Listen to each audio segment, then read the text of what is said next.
Hey curious friends, it's Heinrich, and today I'm going to talk about my experience coming to Alaska and going fishing.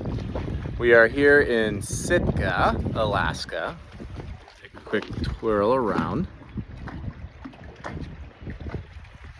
Enjoying our stay at Island View.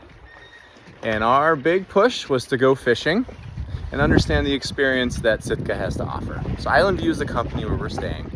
And here's the basic package that they offer. They offer 3 days, really it's 1 day arrival, stay overnight in, let me go ahead and turn, these lodges.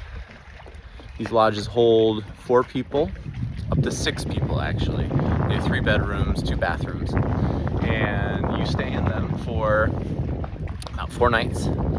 And you fish 3 of those days that you're here. And what fishing do you do here in Alaska?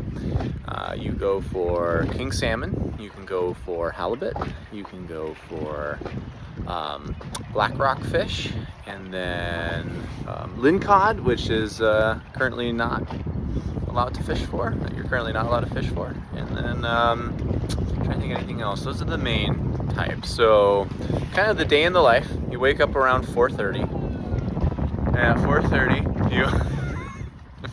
you walk out on the dock and you get into one of these boats. And then you start driving off in that direction.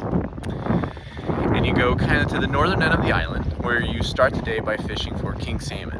You take your rod, they have it all ready for you, have the bait already attached, and you drop down to 150 feet, depending on what the sonar says by the captain. And then you fish around and you go for your limit, which I think is 2 per person. So there's 6 of us, so 12 I believe. Then if you get lucky, because king salmon is by far the hardest fish to catch, you can head out to another point, and the captain already has this. Him and the deckhand are incredible here at Island View. I can do nothing but recommend them. And then you go out and you start looking for halibut, in which you drop down to like 300, 400, sometimes 500 feet. And they're bottom feeders, so you kind of drop your bait all the way down to the bottom. And they sit there, and then the smell starts making them all swim towards you. And then once they're all towards you, then they bite. You can reel them up. Then black cod was the other one I was thinking about. Then you go to another spot. We then put lines down to 1,000 feet. And 1,000 feet, they have 5 different hooks in which they attach this smelly salmon to.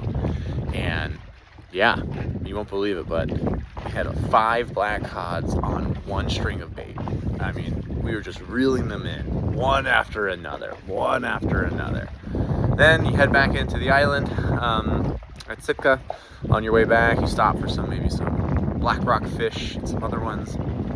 And then you come back around 3:30 to 5:30. Once you arrive here around that time, they have a hot tub. We just kind of sit there, enjoy the hot tub, enjoy the views. You can go into the Sitka town, which is down the road 1 or 2 miles. You can eat out every night, and it's been quite the experience. From a price perspective, it's about $3,000 per person, not including airfare. So some of the best airfare that we had and we recommend is Alaska. Alaska Airlines flies from Seattle for pretty cheap tickets, like $220 one way.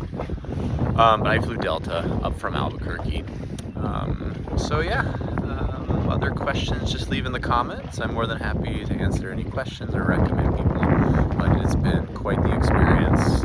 Being on a boat for 8 to 10 hours is pretty tiring. So make sure you're somewhat fit and can withstand that, because 3 days in a row can really wear you out. As well as when you're reeling up these fish, they're pretty powerful and strong, and you want to be in good condition to be able to keep up with what the world throws at you. Weather's been really nice. You can see somewhat of a cloud cover, but there's days it's windy and raining and the waves are moving and you're constantly trying to remain balanced. So the other thing I highly recommend if you do come out is get a little patch that you can put right here behind your ear. I lost mine already, but it helps with seasickness because it's a real thing. Most people say, yeah, I can handle it, I'm pretty tough. We had a guy throwing up. So I just recommend doing it because there's no real loss in putting it on. Once it's on, I have not gotten seasick, and I think things are going really well. So, once again, if you have any questions about this trip that I can answer for you, leave in the comments section. Otherwise, stay curious, not judgmental. Until next time.